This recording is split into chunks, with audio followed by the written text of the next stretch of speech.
Warrior basala kiwana. Ba Warrior basomba ki ba billet à gogo de moni solde out et salama. Quoi ça la dit solde out. Peut-être ngé salamate. De premier solde out ça pour fali et ça l'a déjà annoncé et yebana ki yaya aroya de moni solde out et salamaki. D'accord. Voilà et puis sorti concert wana au moins la présence ya fali na absence ya fali différence ça makasi zalaki. Lelo oyo nazo annoncé na batu nyonso to ba de partout dans le monde. 2026, Yaya a orbité à 3 jours successifs na Stade de France. 3 jours successifs, orbité à vendredi, samedi, dimanche. Na Stade de France. 3 jours successifs. Et bon, quand on a date, il y a l'élo. Dans la minute, on a la liste, il y a des communicateurs, on a la promotion, il y a Stade de France. Gérance Tamine Japananga. Au Fingaka, Yaya, Musika, Pemena Yaya Susute. Oh, au Fingaka Batu, pour la Rosala Netso Kumisaya, Yaya n'a pas besoin de ça. On occupe le temps. Il y a un monde à la télé, on montre. Montre Obi, on micolo le temps. Montre Oyo. Montre Oyo. Obi. Comment Warrior? C'était Maï. Bakali à 2023, 2022, 2024, qu'on se le dise, ils ont Bakali qui beaucoup plus critiqué que non, à ça acharnement à Kombo Yaya. D'accord. Pourquoi ils ont poussé Batouba Zong Sanga na Bakali à Kala? Moi, j'ai pas besoin. Au début, ce n'a pas fallu Yaya. En tout cas, tu as expliqué un point. Ok. Je te jure, famille na Mobimba Warrior. De Makile gagne. Au moins, famille na Mobimba. Papa n'a pas koufa personnel. Maman n'a pas balé qui n'a pas bango tout ba Warrior. Ce qu'il fallait, mboka na bango mboka na biso to bata côté mako. Yeso aloba na munoko na bango. Ngapi na oloba munoko wana. Ngaso na loyi munoko wana yepe oyoka yango. De to munoko mondo ndeko na ngapinza. Mais au moins likambutu il faut que tu aies le temps. Quand on fala salinze mo ya temps. À s'inspirer dans nzemo na pona nga. Ah non, arrête s'il te plaît. Obi. Pourquoi? Ngala lingi trop tard wana komate. Na tangel ba classe nanga pona musala oyo, pona sala bêtise te na TV. Na yebi bato ba otala bisote. Il faut faire attention beaucoup plus pona yango. Bino batutu obozo ignorer. Bo topé sabino ka temps. Boko koma pe lokola bakali lobby.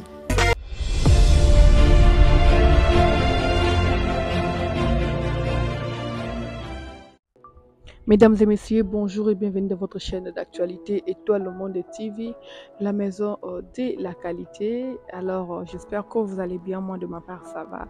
Dieu fait grâce. Je suis Ada Sakina, la maman des étoiles. Si c'est votre première fois de tomber sur ma chaîne, sur ma vidéo, nous vous demandons très poliment de vous abonner et puis d'activer la cloche des notifications pour ne rien rater.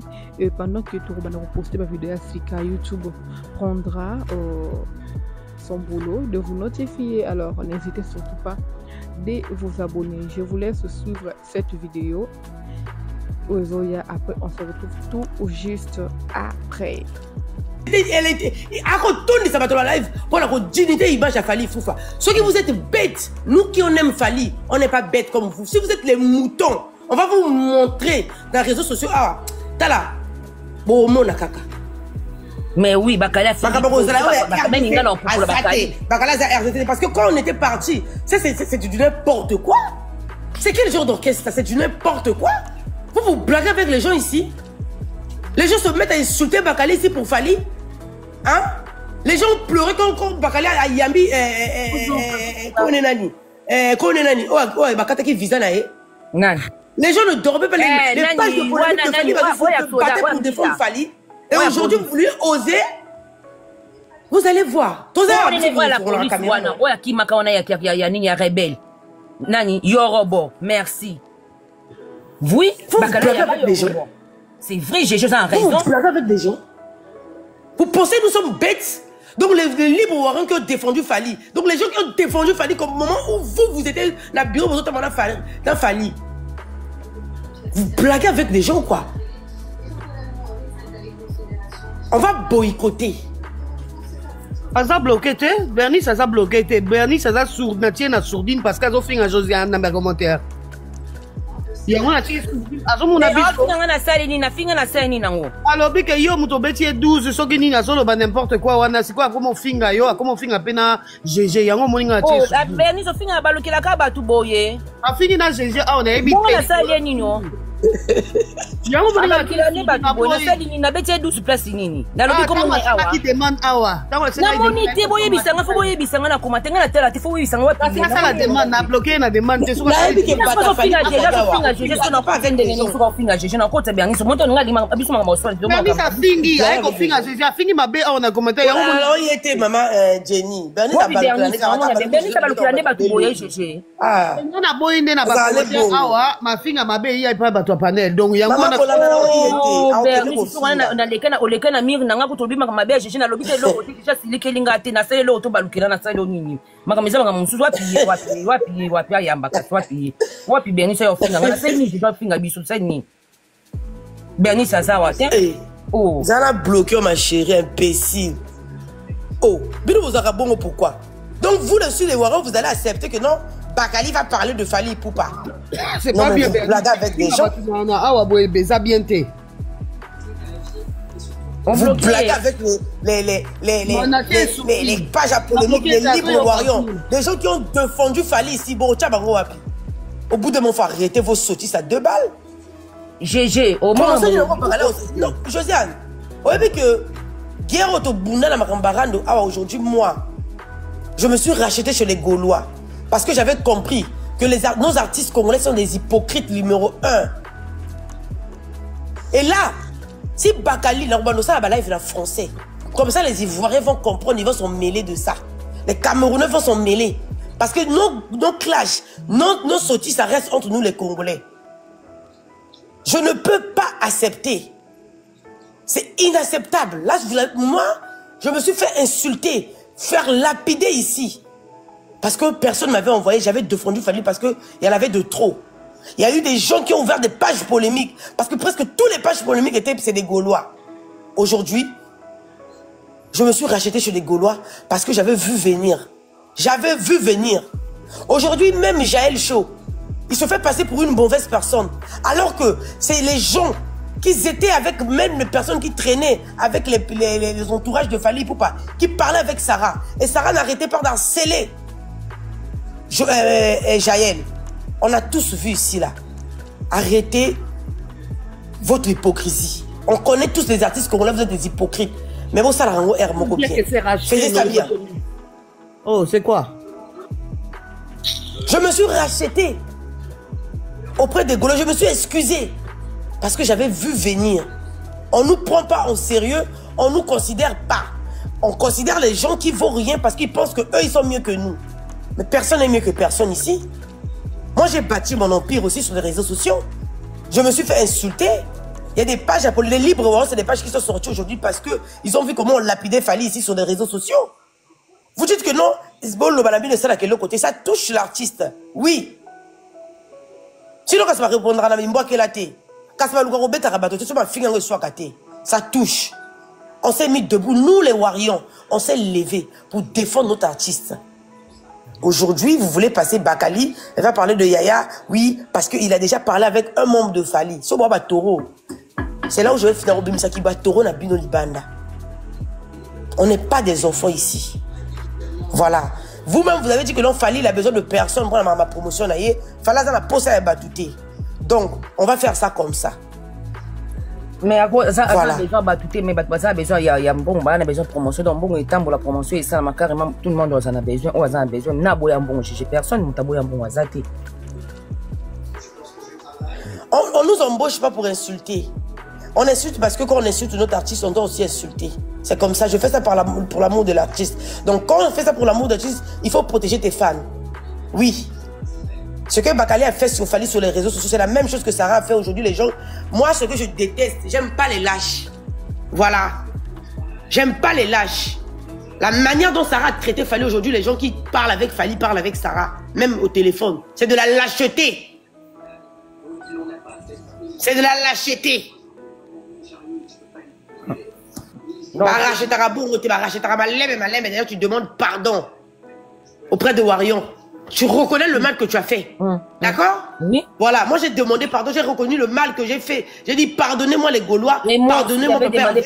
Voilà. J'ai joué la musique de Papa Hervé, je joue la musique de Papa Hervé. Je joue, je chante Papa Hervé. C'est comme ça que ça se rachète. Pardon, mais j'ai fait qu'il fallait pas l'ingani bateau biner le film artiste bois l'ingani alingani ngote. Nga monte nga sen papa fait pardon ba. Pour na yebi ke nga déjà papa na ye na petit mama game ici mette pour na Chantal. Josiane ba kusa ka ke ba lingate mama tika. Les rakuta mala Jaël kuna na. Il y a une hypocrisie. Tout tika kaka pardon. Josiane, tout tika na toka hypocrisie ba lingate ndeni. Mani kaza ko finga bato na kisasa mais même poto ndeni. Oh ya. Ba alors on va hypocrite. Tolinga bango mais il faut qu'on dise la vérité, il faut qu'on dise la vérité. Balingate wa. Balingate ndeni, balingate ndenge ni ngome bato ba finga la poto. Ne yango kuna zako sa ke misa fingate. Eza makamba Brazzaville, souvent le week-end, eza makamba YouTube Brazzaville, makamba Brazzaville, Congo Brazzaville, eza makamba que fans. Les fans de Fally sont partout dans le monde entier. Voilà.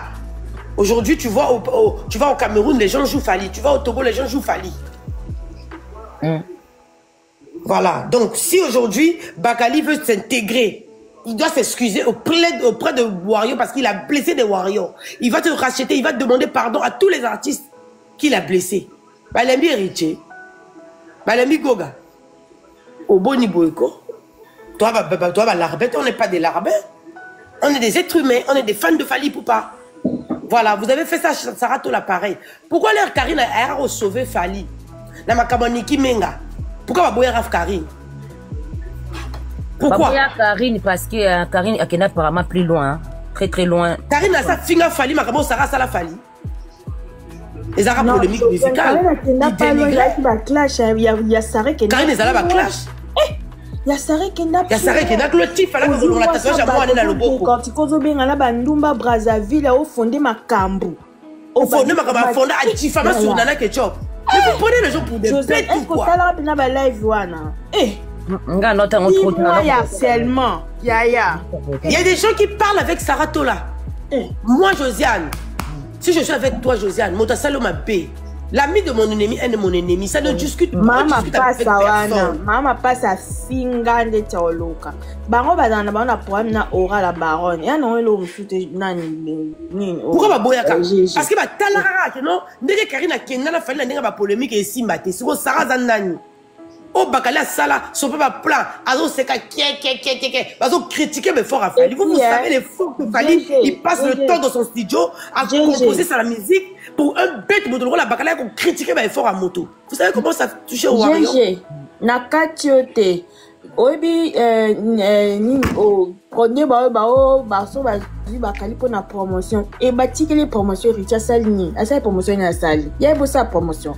Et Richard dans concert bah écoute na essaye petit frère on a attaché des presse petit frère na aluka GG petit frère na tabeti si héritier concert na essaye nga bi luka GG na ngini kuna tpenga ye ba la promotion bien tcha ba la oh bâti attaché des presse à Wata tala attaché des presse en haut yesu banda banjo sa ba lèvre au finga batu si on une promotion a beta bandimbo Richard zo ye bandimbo Richard OK nous mobiliser batu asaliango Yé promotion pour nae aya fond live azo finga batati affiche na sima wana pour nae promotion ya wana ya wana boyo pesa akota aya osela bino promotion donc lobi na désert du matin bobi kelanga makamba bakali lobi na bakali akoti na bureau benga Josiane benga na tuna na bureau pour na moni message ya bakali o so na bureau moko ngabi c'est pas vrai non yeba lelo donc makam jeje loba pona lobi na yo tongo non bakali o le kati on les a 12 Josiane on les a 12 yo kala biso Josiane on doit pas être hypocrite jusqu'à ce point. On doit se regarder en face et se dire la vérité. D'accord? Aujourd'hui, on est tous sur les réseaux sociaux. Il y a des gens qui aiment Fally. Il y a des gens qui peuvent mourir pour Fally. Et de voir une personne dénigrée, on va l'en dénigrer, il faut à Papa Hervé Moroté. Ils avaient la polémique parce que les Gaulois, il y a Bobondo. Et ça va et le président Tony Guiré, ça va live. Il y a côté billet comme yawa, mais c'est les gens qui sont pas récompensés. Ah bon. Promotion Zanine. Zambe nanga bino bozo swana ah ngara bazo harceler ngai pa Bernice kuna na ba commentaire ba photo nanga zo tia ba commentaire ma bé. Seigneur. Promotion Zanine. Josiane. Promotion Zanine. Ba Polo Tony Guerre ba sala ba promotion. Ba Wario poto ba sala ba promotion ba sala live. Tu bo so ma billet. Ata ba sala 100 personnes ba zo kota zo ba to so ma billet ba zo motiver te la billet. Oh ya boni boy ko Jozo Mundele. Zo. On doit se dire la vérité. D'accord? Tu es marié, tu as ta vie, tu as tes enfants. Au bout d'un moment, il faut arrêter l'hypocrisie. Et puis, maman kolobela. Nga ceux qui va lobby que non, bakali à cause ça là. Maman kolobela ba warrior assez mais pardon te. Et en un sens hein. Tobo il peut être qu'à lobby la Fali, mais il doit s'excuser auprès des warriors. Il a fait aux warriors les gens qui aiment Fali. Il a blessé beaucoup de gens qui aimaient Fali. Aujourd'hui, si le passeport de Yorobo s'est fait déchirer au Congo, c'est à cause de ce mec. Parce que l'euro était, bisous de la matière, parce que c'est matière à béni. Mais autant les gars, vous qui étaient à niveau, j'ai la senga bagolo par depuis, j'ai jamais critiqué. La vanda beauté n'a qu'au fin à faire. Et à qui rend va faire bagolo, parce que même ma biso l'icolo ba néné, parce que mes séries néné, on la chamana néné en miniature. Bagolo, parce que dénigrer au voir rien à Fali. Ça fait mal. Pour la moto, à ça, il est fort, on a trois salles à miner en Europe. Et tu vois trois individus venir dénigrer ça. Même après concert, ma fille ma casse, va l'obéir trop. Voilà. Donc, bimar la ma pédale, la biso, on fait ce qu'on a à faire. Mais jamais la vendre de propre volonté, on a fait à faire, non, on a faire nani. Mais je me suis demandé de la finga, bah tu vas gagner l'anga.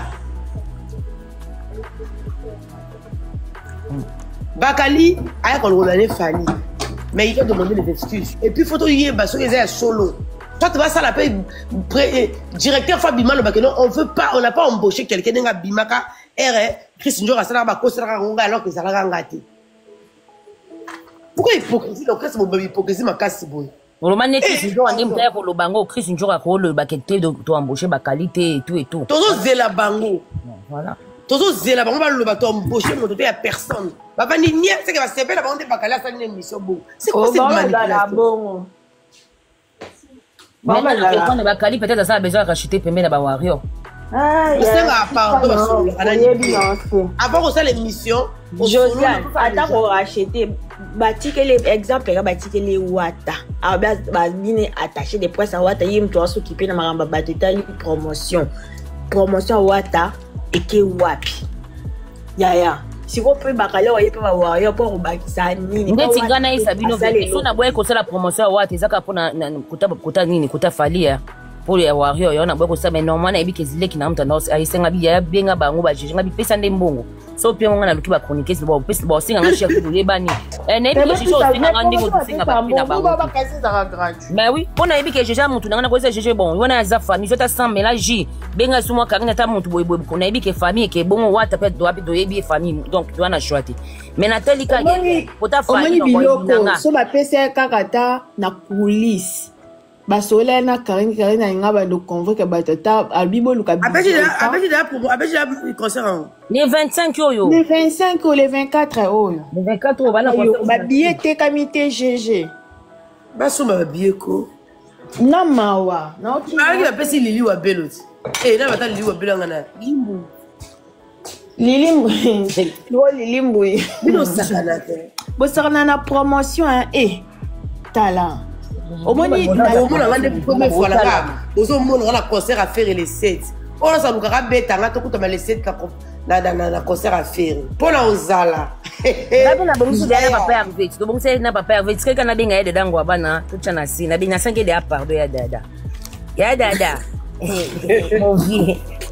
Qui peut ta vie na. Bali ne ba olukara ku na bali bozo bébé les 7. J'ai banga makambo. Na kozala ko banga note. Jeja ndoki jeja limo ka binga limo ka. Bon la concert la kata concert ba budaka. Ya ya moment la ka mutaso bi pasa likolo asuka la yemu taliboso la vaille. Ola ti ba rai. La concert ici la ya la biba la ki ozuba.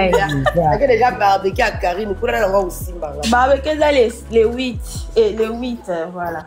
Les 10. On fait barbecue après concert. Les 8. Pour l'occasion anniversaire à JDT. Ah ouais. JDT pas aux Zala. Eh, Bakali na mbongo. Na ngwa pesi Bakali mbongo. Na ngwa pia mbongo. Mbongo ya ti Bakali. Ozwa to sa promotion fait le coup. Te baka ba wario ba. Josiane, ba repese mbongo pour la promotion ni na malonga wa sala. Na peso ka exemple ba tikela ke charge à promotion ya wata. Asala te ki biye. Ya. Je sais là ta wata promotion suka konde konanga. C'est là ta promotion ko. Nanya. Wata. Mutule ku dukari na zana. Ata yomo. C'est les collègues, je te jure, il y a ma femme. En plus, petite femme, tu as la rebelle. Au moins, il y a liboso, tant à Robert scène de Paris. Au moins, il y a la baronne, président, te bébé, c'est là qui est promotion. Au moins, il y a des scènes musicales et cinémaki. Au moins, mais Zanabe est bien le solo. Petit frère, on dirait à Luka qui m'en a Bakali. Azaï vraiment contact na Bakali. Pour jouer à Benga Bakala, Zayn Andako, Bosso na Bakali. Abino, yo, Koutona, yo, Tikilombo. Kasi Bakali Bakali bazwimbo en promotion mais baseni apa ko ya ofinga ko sona na ba basi baseni apa ko ya ofinga na réseau sur basi promotion te balekisi tanda wana ko finga parce que ndé bo finga bongo bo te artiste te omoni e bonga o sala bani na tout ça so muta bandi o bakolo ba se défendre mais bien fait ba lukala baron ba GG bazana populaire tala makam la baron dalinga message ba si ko bakangi je bote ka ba billet tala degré fifi siwa akangi si feba tika ta pacho RFC wa tala ba chiki po aninyo akenda wapi na mona ketala mata aza wapi na mona kika azaka kilo azalo zozo alokolo kilo asalo kilo. Et on a ça les Simba je t'as pas remarqué a bâti que les RTGA mais mon on a aucun sauté et yo kanate aye poto pas ya sa promotion a comme nous que lire ma langue pas et pas golf iso là. Ah bon? Quelle promotion? Oui, bah même qui est pour la promotion, c'est équipe à promotion. Là on dit les manzaka, on dit la salle promotion bien makamba ouais. On dit la salle promotion on ça propre mais ça bien kibo ya kibo dit la salle promotion. Iko yem ça vivi si elo ni zanga ki abandole kana be mission ba sende ni ana tek artiste. Na ebo loba e akombe munene ya ba pema ba tension. Ye ka ko lia malangwa, kasa tika po lia malangwa, c'est gras. Ah lia malangwa mingi. Ben oui. Tout le temps. Josiane, c'est ça. J'ai déjà l'objet. Mon nez est le il peut me faire. Faut-tu que y vanne. Il rappelle pema. J'ai jour à l'ouest, c'est le balanga na sepela na tani yoka fimo kosi ngabi ba doit mine valeur à taille non. Mas ya dans ko la ne ba ba valeur à taille na. Hey. Non, franchement, makambo équipe, obi wa tapene équipe azu ya touro basal mabe équipe à promotion. Wata open ta garçon na mbongo des atis de l'été. Producteur pas ta la rapaz au salam ramon, était comme peut-être makambo ta ni maboko de. Non, nani GG. Producteur comme bon on est blé na ngati de ba mbongo belé na kati na bezo ba mbongo nezonga non. GG, au moni biloko ana. Babiloko ba promotion mun batalara oko viser batu o bakoro baki oyo azali na ranking te na tia en tête à promotion na atambulisa G omoni ozui peut-être par exemple mutu mo azarani net atambulisa G o luka ba tête ya internet o baza makasi na promotion après batu o baza makasi na promotion internet batambusi pe ba bi ete nazara par exemple na ta zimbongo te wata mutu ne fa c'est les non promotion ba osola mo après c'est and then Josiane Nimbongo makasi je pas Nimbongo il joue en après c'est les joyeux anniversaire après il a été passé Josiane omoni na scène musicale hein na scène musicale la baronne a eu ça na watanga lancer la promotion gratuite mtape ça bon ta salon gratuit hein attends salon gratuit abi na guise à reconnaissance ba temps passé ensemble ngana ko ça a bon de la kutu ex abeta ba concert qui to ko ne faut mettre comme rotana biloko mo ba véhicule biloko esimana boni ba sala poto hein ça le repère à miner mela ba tout ndela to nga ça non et mela raté abeta na scène bien au moins les locaux à concert faut nini faut promotion ba ça la maison mais bo ça la kasi moi na promotion te bo ça la wata promotion quand même ngana senga sala ba live tenga linga ba live te Josiane nga ngote hein ninga bloko ana tenga préféra na mati wabi wota sola bien ngana essaie petit peu 500 GG sale la o lia sale la o lia na wata akabaka côté ko kababna franchement wata akabaka pena asola bien entourage na yende mtu ba o sala ma comment ça les gars wata Fifi si wande ayi bunene face à sport oh je sais na mona ki a tambola oui j'ai raison ko tambola te ba pe mana o ça régime Et puis eza pe pona bien na ye moko Josiane. Oh, eza pona bien na ye moko parce que imagine ba biloko ba monene memela bato ba biloko ebele hein. Mais Fifi ngai c'est par rapport à Karine a la visibilité makasa moi elo mo soit lobeli bat bon banya ba yo comme mais Fifi par rapport à Fifi fait aucun ndinga ka Fifi ngamona Fifi sika makambo émission bani na ebité webi bat internet o ba bandoki tane muta ko mina galia na o misala lokola muta malonga mais malonga ezate congolais tayo ka sayebi yo nzambe la ngai GG so muta lobi na kokaka na ba live na yebi na ko mutu sazana mutu sazate abenga miti po sa ba live GG est-ce que na kosi afongola live eza kapé énergie ezene mutu saza abenga miti nga na kokaka na biloko na ta préféré na mata na pesa opinion na kiti sili no que ça live pona bandolo bani na oh c'est bien ça on a raison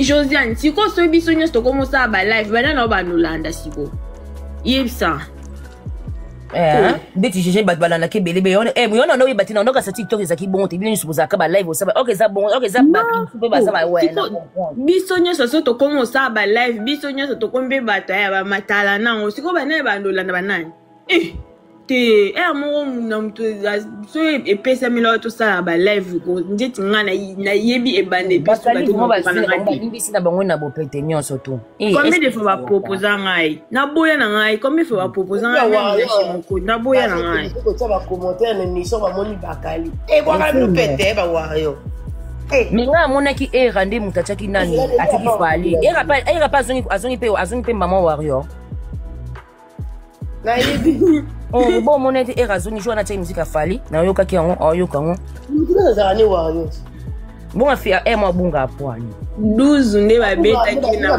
kutuga zana kutuko na yebi kutu ba kozwa kutu de bakali mais era jamais bazwa ekuta fali impossible 12 nde ba beta ki ba beta bango yango sali wa bon vertige bakali na zana kutu bakolo batasa mona na 1% batafali bakozwa mais era donc yekuta bossa naka ya jamais bakali bazwi na bopete nyonso GG oyebi ke merveille rambo oyebi ke bimana na Manuela nayebi so Manuela aza kale so pete bandeko eza kokosa te Galiana tozala na concert a fali a Lyon fi capable yo aye kozwanga na table nanga na vandaki abenga kopesa moto kota pape di nga na yebe na pape di bazaki ba popol mupasola bato bazaki na bango kuna yaki soirée nano soirée ya nano Lorette Compressor ba soirée zaki na webele na Lyon ngale soki na ke ya si mama tala ka kuna za mélanger na bana Lyon par rapport au pays Lyon par rapport à ba Gaulois na mona ki ba betaki vivement ba toutaki dans le coup la biso ki do landa la ville la qui n'est pas si photo qui n'est pas capable que la photo est Lorette Compressor qui est pas Lorette Compressor pour maman tout le monde a connu hier qu'on a ça pour changer la balade sur ma piton les Monica nga tout avant que si ma rate pour autant on a tellement massacre pour dinda non je suis très ils sont venus na bouteille na champagne tabana to ba bota sombaki oh siko ya linga boke dinda pona luka mibali ba mère bazaki kuna libala la porte wana zo ko dindela oui ko za femme mariée donc ils sont mon libala comme jité comme Zambe la fille capable Manuela azo draguer papa dit la ebisa ko na ote je sais là tout la ebisa on ah tala papa dit la mise ma bé la mise sa facilité moi ça va lianga quoi la langa ça c'est que et donc ba isa nga yangwana et puis basa ta bona maman na bonduga c'est du n'importe quoi boka personne ngala ko la mobala pièceur na ngata et ba ndena ba hôtel na ngata mise na tsheba bozi après tu vas mona passer ba papa dit ba jet na no to mona bango wa ba souffra boka ba fille j'ai vu la souffrir ma boka ba oh pour ça non on a une petite sœur on a PCK le coup place même muta cha des ordres na orchestre ya nani oh ya président Faleza eza nani eza papa dit badia tamtazo zwara ba loka ba manuelo comme si likango nao c'est akomi se likango na ete je nga ebi makambo wana non babima bakoma kobima bo papa dit bakangaki onde boye mpona bakali tatonga bona Belgique yango moni bakali akangaka merveille bakali bazaka na merveille na merveille ramo to manuela bimi na merveille zali na bakali nayebi Josiane Jozo na mona manuela modèle totala papa dit obi na papa maman na boduga gentille dame. J'aime trop cette dame, oui, elle est très gentille. Il faut on va à la moto, tu vas comprendre quelle est cette dame au fait. Très gentille, bien éduquée, polie. Très gentille, bien élevée. Non, bien éduquée, oui, mais elle est un peu. Alors, la papa dit, il y a mon défendu. Elle peut être gentille, mais elle est un peu hypocrite. Tu vois? GG. Je te jure qu'elle est hypocrite. On a en vrai beaucoup, pas qu'elle est ouverte de esprit, elle est ouverte. Voilà. En dehors à réseaux sociaux, il y en a battu dans la vraie vie, on a yebi dans la vraie vie. Sinon le babu nga ko c'est la nam tu makamte na ya pourquoi au moni so ba ko fait galiana mo so ba finga na le parce que ça ouvert d'esprit moni nga na place ya mo sa directeur non za ko tota ba minute ba d'abord mais yanda na so moni ba mon l'amour mine di banda gentil. Yo parce qu'on a visité ça major abatonde nini. Elle se donne à fond dans l'amitié. Voilà. Zana yebisa yo la peut exemple à mutu moko. La qualité batonde bazalaka. Au moni il y a des genres de personnes autour à moni mutu. Elle va te dire à toi, oui, je suis comme ça, fongolo nyo so vete. Ya ko ngape na zala na bongo galena. Et GG, toi t'es pas hypocrite. Il y a une différence. Josiane pas hypocrite. Moni mutu, il y a une différence. Être gentil et hypocrite. C'est des choses différentes.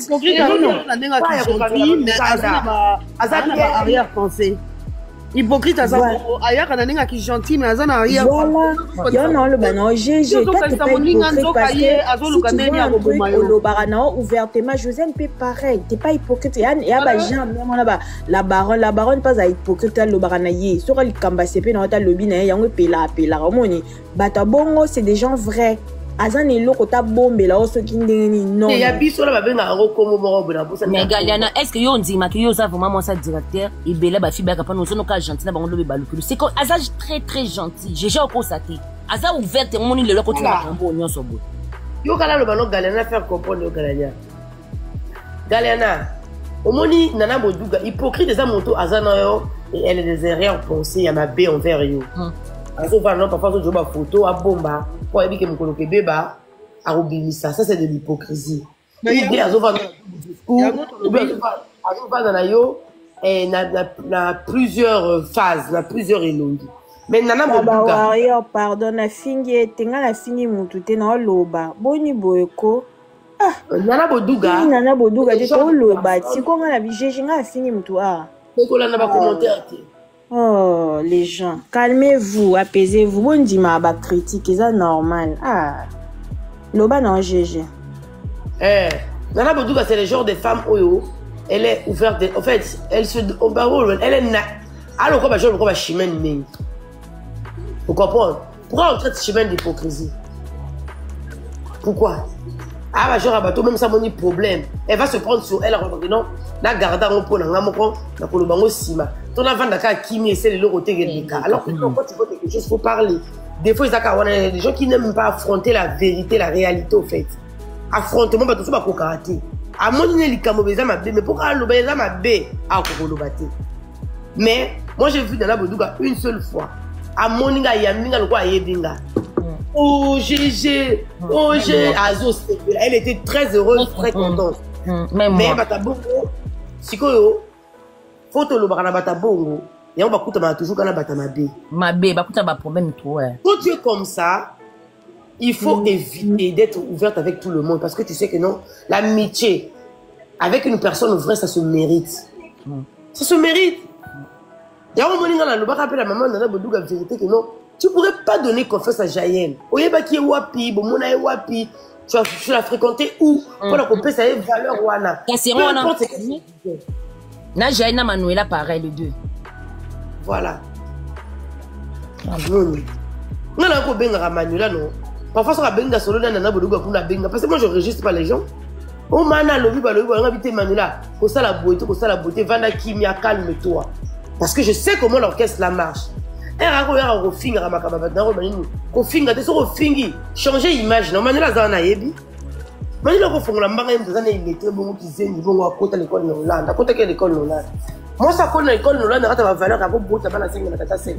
Quand tu as déjà 3 enfants avec des pères différents, tu arrêtes.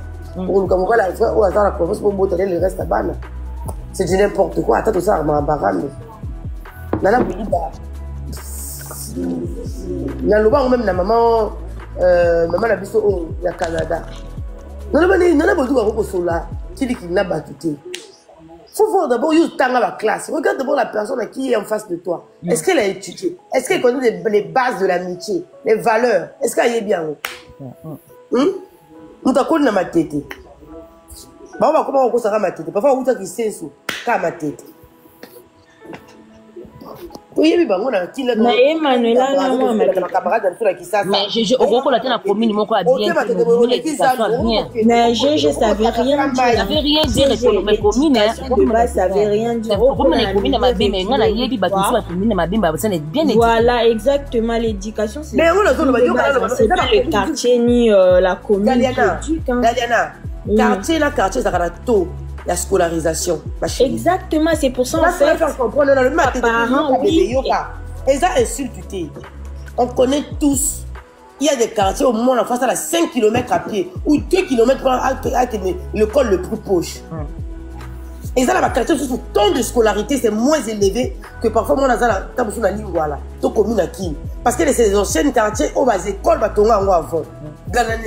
Pourquoi ceux qui vont dire que c'est la vérité comme nous, non? Non, mais j'ai pas dit que t'as insulté Nabi. Ça dépend de l'éducation. Bah, tu me soupe, bah, vendre dans le village, mais ils sont bien éduqués, hein, GG, tu sais. Bah, nous bah, ça, bah, vendre dans le village. Manuela, quand ils ont bah, t'as un kilomètre, hein, ça, on traverse un kilomètre, pas qu'il l'école, mais bah, ça, bien éduqué. Bah, nous bah, qu'il n'a pas école, mais bah, ça, très éducation, non, Galana. Éducation, pour moi, c'est la moralité de tes parents, en fait. Exactement, exactement. Moi, mon papa, mon papa n'a pas maman n'a été à Rosala, jamais la voilà, exactement. Donc, là, on va bala matite bitumba. Pourquoi? Parce que c'est une commune où on a mis du sport, l'école pour eux, c'était pas au top. Et on a limité. On a sorti qu'on a l'école et ça parce que c'est comme ça. Chaque commune a son image. Vous pouvez se imaginer bala matite. Yo, moi, la matite sociale. Bon, ma tête, bon, Josiane, oui, il va quitter dans ma tête. Après il bana bon moi zakine des problématiques déjà il bana autant en école au babi ngango laïque mon école na face on ba kolele wana autant na laïque siko déjà mtata na laïque kina bunda enyi sina tonga bitumba déjà kina 8h wana na 8h30 ba yozo ntina 9h ba bitumba kolela akola bongo akola désordre bitumba moi mon dit mutu na pas bangwa bundaka abundisa bande kona après eza normal parce que maman bon pas trop bitumba. Comme si elle a maman bango monde mais bande connaît baza bongo te par rapport na ye